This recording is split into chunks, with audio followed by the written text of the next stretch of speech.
Wow, very nice. It's a nice bus. Nice bus. Yeah, great. Yeah. So we're here today with Joe Malago, CTO for Sales-Lentz Group, and we're here on site in Bascharage with a hydrogen bus from Solaris, and we're going to have a quick chat to Joe about it. So Joe, before we talk about this bus in particular, can you tell us about Sales-Lentz and the fleet and decarbonisation? Yeah. Hello, Bradley. Warm welcome to the premises of Sales-Lentz. We are today here in Bascharage. We are a family-owned business since a bit more than 75 years. We have a fleet of around 600 buses, and our target line is 2030 to be fully net zero. Wow. We are driving with electric and hybrid buses since over 15 years. And for us, the next step in order to achieve our goal is to gamble also on hydrogen buses. Well, I hope it's not too much of a gamble, but I'm really pleased to see the vision of the company. As a company, it's quite ambitious though, right? To go for 2030 fully net zero fleet, you must already have a lot of, you mentioned battery and hybrid buses already, you must already have a lot. What proportion of the fleet already is sort of zero tailpipe emission or close to zero? Up to today, we are approaching the 40%. Wow.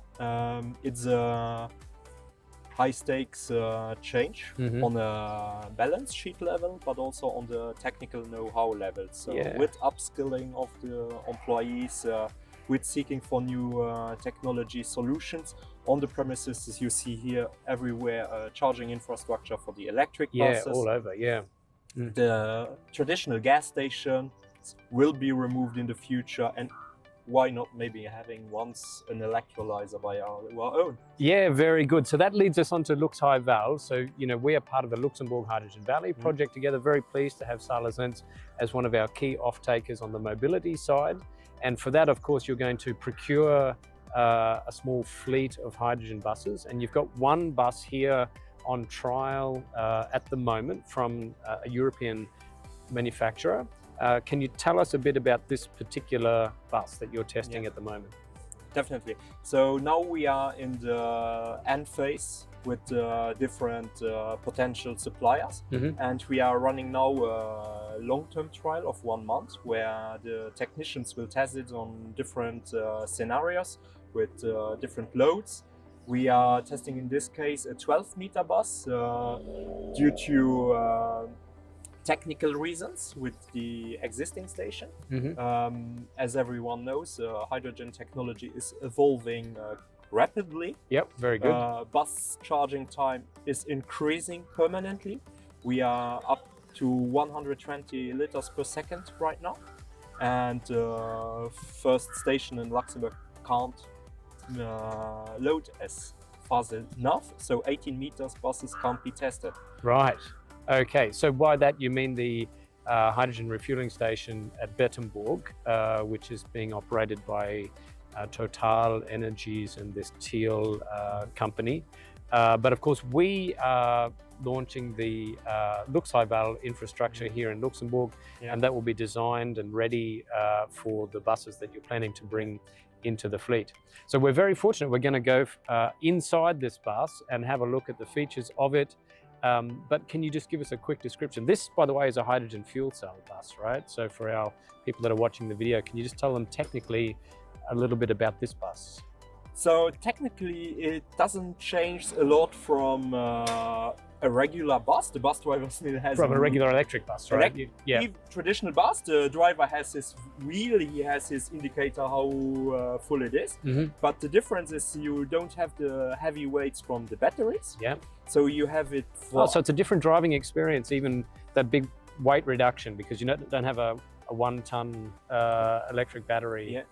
Even we can go almost 1 ton per battery block, and you can have up to 6 battery blocks. Whoa, I had no idea. Wow, so that's quite extraordinary, the amount of battery mass that gets carried around in the newest battery electric buses. Yeah, and that's where it helps also to have hydrogen, because you have in most configurations 4 big bottles by 4 times 10 kilograms.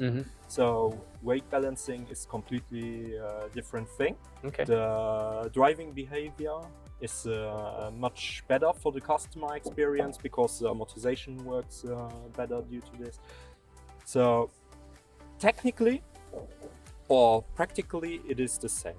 Now, yeah, you have the gas tanks, you have the fuel cell, you have middle axle drivetrain.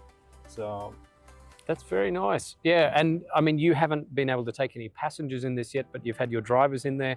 And you mentioned to me earlier, you've done some simulated loads as well. So you've put mass in there to simulate what it's like to have the passengers in there.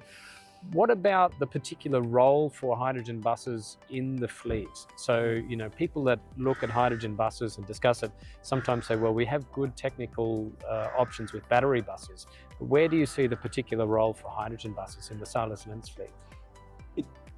I will speak for Sales-Lentz fleet and for the general fleet behavior, where we see the opportunity in hydrogen buses.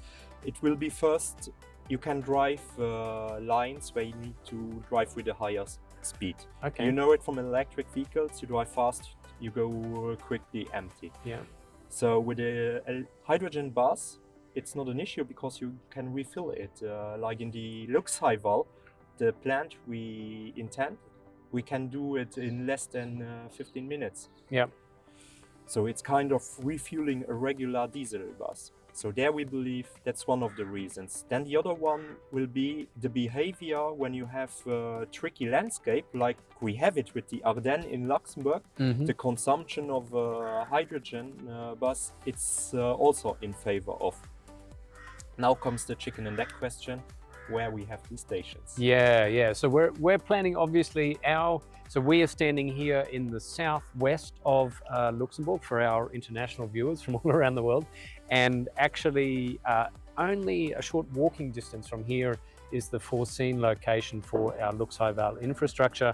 But of course, we would hope that this is just the first of several pieces of infrastructure in Luxembourg where you can obtain good quality renewable hydrogen for your fleet. But this is the one we're focused on building at the moment. This is the one where we're in the project together.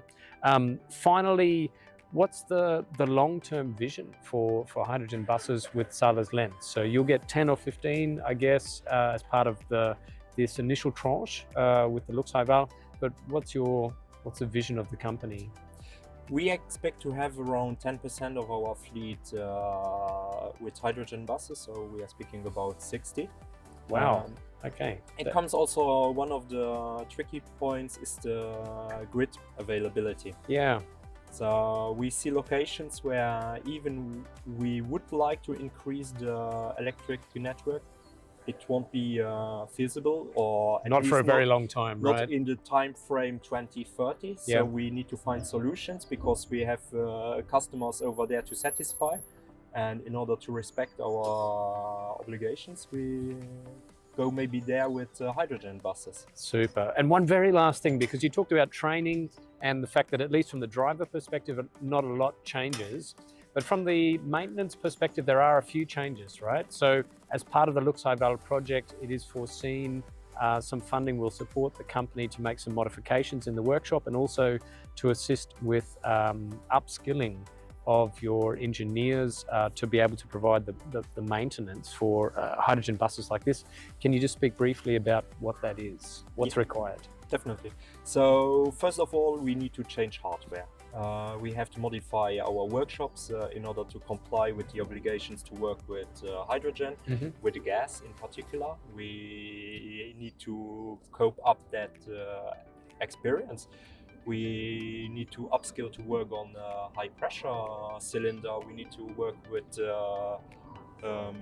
cold gas. So these are all particular trainings for all the technicians linked to the hydrogen buses. We need to understand, to analyze. Today, data is key.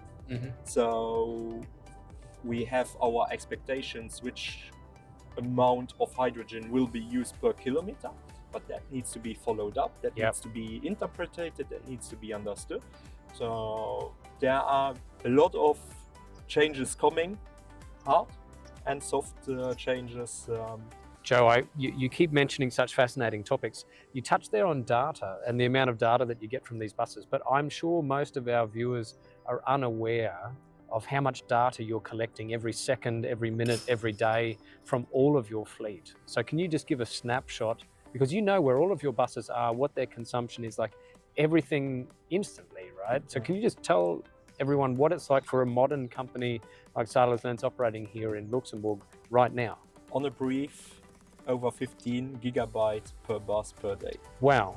Yeah, that's incredible. We are tracked almost as close like you can see in the racing sports. We can tell you almost every element of the bus, what happened in which second. And that data is actually there to drive safety, sustainability, ensure that you're meeting the terms of your contracts. I mean, it's all there, not just because you love collecting vast quantities of data.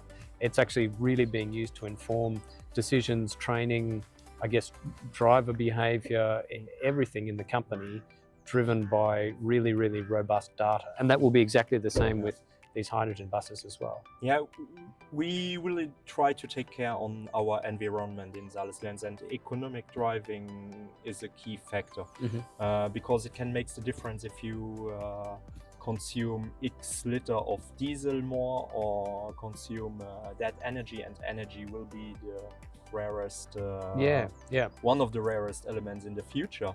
So we track that part, but also how the bus is behavior. To avoid the technical failure, in order to have predictive maintenance in behind. So, and to understand that, you have to get together all the data in a big data lake, and we have our own tools in behind to analyze. That is fantastic.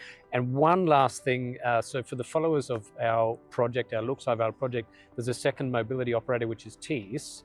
And actually TIS is taking a completely different technological approach to bringing hydrogen buses into their fleet.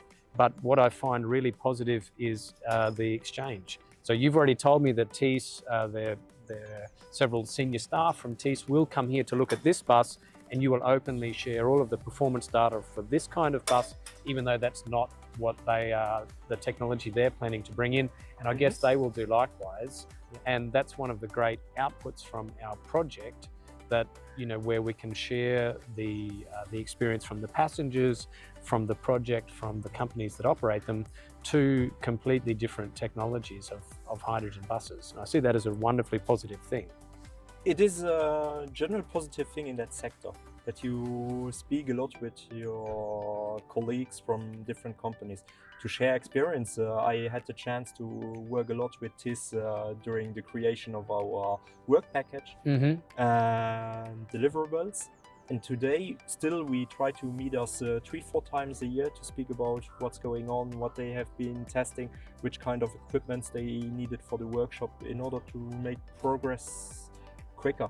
Because they are also doing the same workshop or similar workshop modifications as well, so that they can do the maintenance on their buses. Yeah. Joe, thank you so much for welcoming us here to the site. It's my first time on your site, and it's all the more special to do it here with this great bus from a European manufacturer, Solaris, and these great stickers on here from Luxembourg Hydrogen Valley and from Sales-Lentz. Thank you so much. It's our pleasure to have you here, brother.